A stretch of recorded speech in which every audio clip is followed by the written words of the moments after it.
average rate of change, okay? This is, so remember slope of line? Of course you do, right? Y equals mx plus b, you got m, your slope. It was easy peasy back in the day because they were straight lines. Well, how do you find the slope of a curve?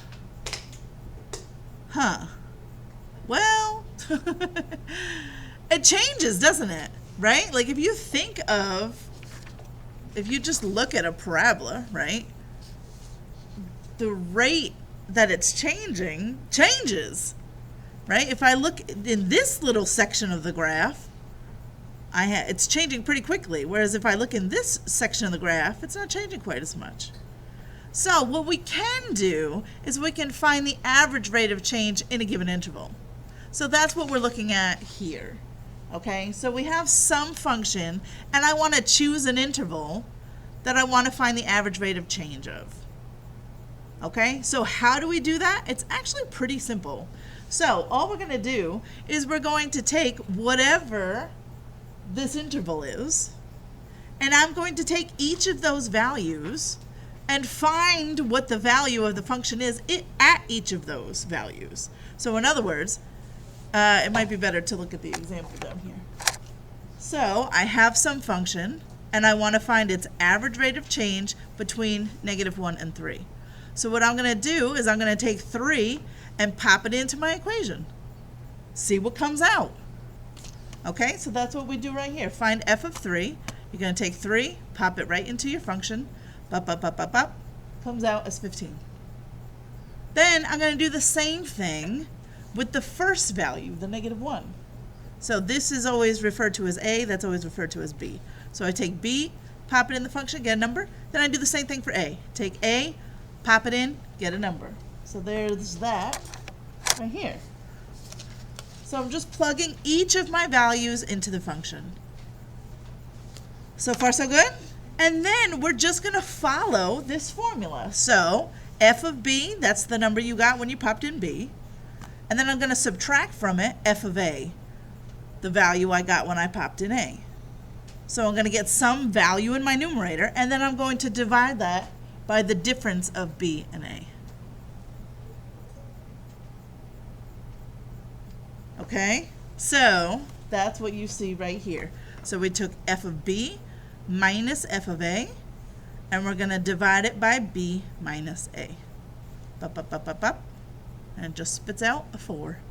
So that means that the average rate of change of this function over this interval was 4. Okay, so on your worksheet, let's try the first one together on the back of the even odd one. So let's try this together, see if we can work our way through it. Whoops, here we are. So your function is 2x squared minus 4x plus 1. And we are going to find the average rate of change from -2 to 0. All right, so first thing I do, remember this guy is A, this guy is B. I'm going to find f of b, which is 0 in this case. So if I pop into 0, what comes out? 1, right? That one's easy enough. Okay, and then I'll plug in f of -2 and see what comes out. That one I got a little bit more work to do.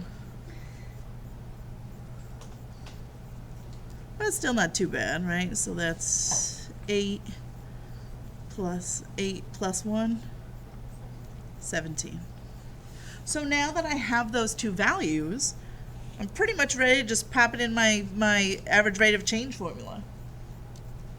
So I'm going to do f of b, which was 1, minus f of a, which is 17. And then in my denominator, just make sure you're doing b minus a. And then I'm just going to evaluate. So up top, that's a -16. Remember, that'll turn into a +2. So in this case, I get -8.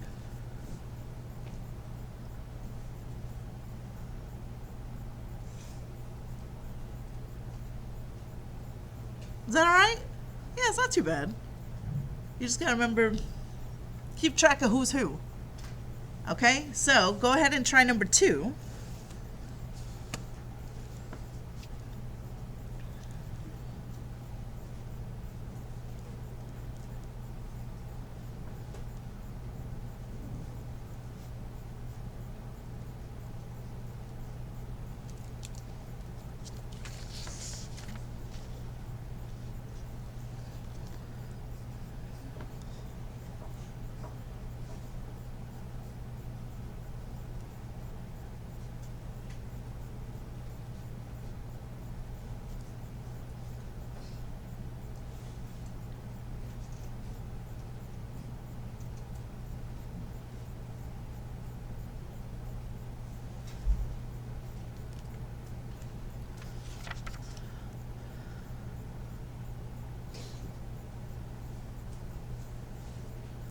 Did everybody get h of 1 and h of negative 1 so far?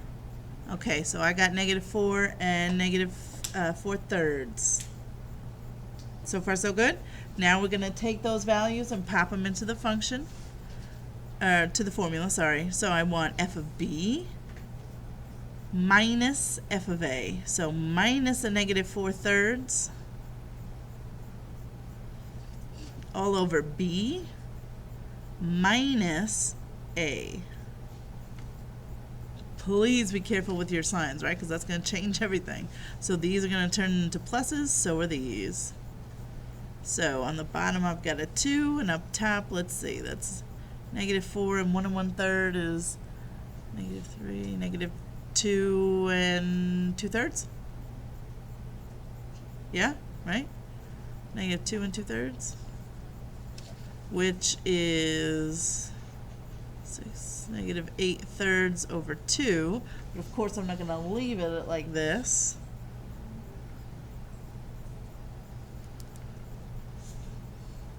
Negative 8/3 times a half.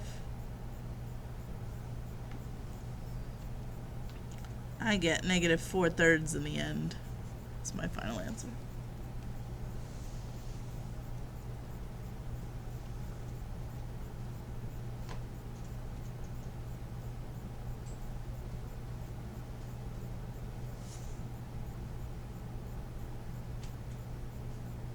Thoughts? What? Guys take time getting used to it.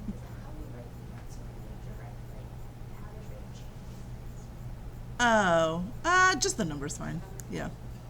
Yeah. At the end of it, with the fractions of it, how the denominator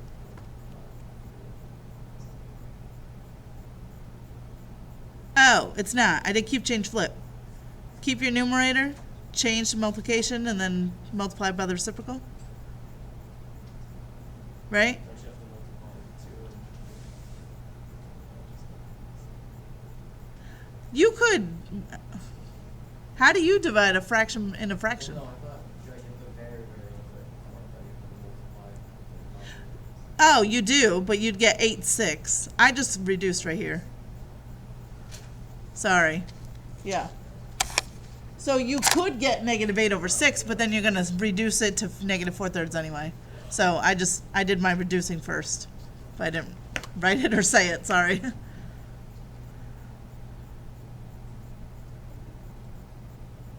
One more together? All right. A hard one?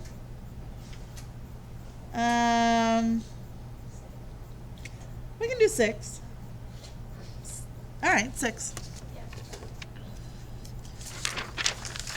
So 6, let's see, you've got g of x, absolute value, 2x minus 5 plus 4. And we're going to go over negative 3 to negative 1.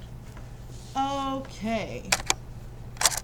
So first I need to plug in b.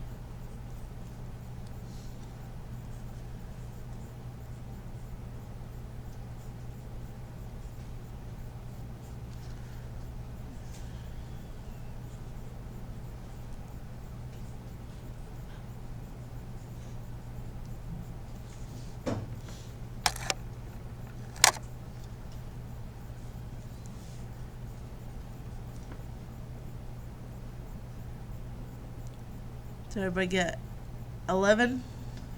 Okay, so there's me plugging in B. Now let's go ahead and plug in A. G of negative 3. Okay, we'll pop that in.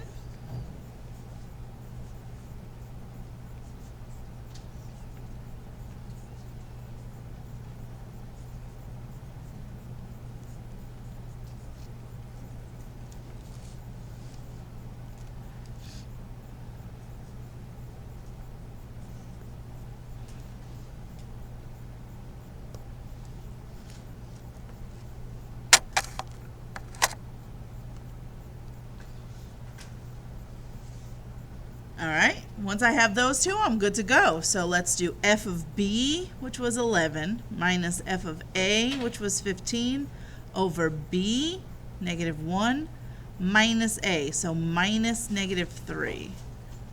So that's now going to turn into negative 4 over 2, negative 2. Yeah. That one not so bad. I can tell you which you're not going to like 5, only because it deals with square roots and squaring things, and that one just has a little bit more work to it. But the process is the same for all of them. F of B, get it. F of A, get it. Subtract the 2, divide it by B minus A. And you're done. All right. Let's stop this before it deletes on me.